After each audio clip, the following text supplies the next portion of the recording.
You ask Tiger to solve. This deals with linear equations with one unknown. The final result is n equals -2. Let's solve it step by step. Simplify the expression. Expand the parentheses. Simplify the arithmetic. Multiply the coefficients. Group like terms. Combine like terms. Swap sides.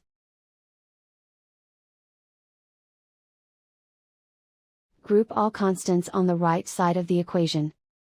Subtract 24 from both sides. Simplify the arithmetic.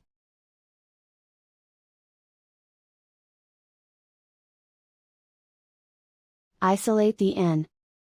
Divide both sides by -45.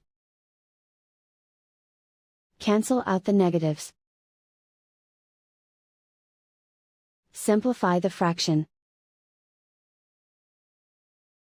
Move the negative sign from the denominator to the numerator. Find the greatest common factor of the numerator and denominator. Factor out and cancel the greatest common factor. And so the final result is n equals -2.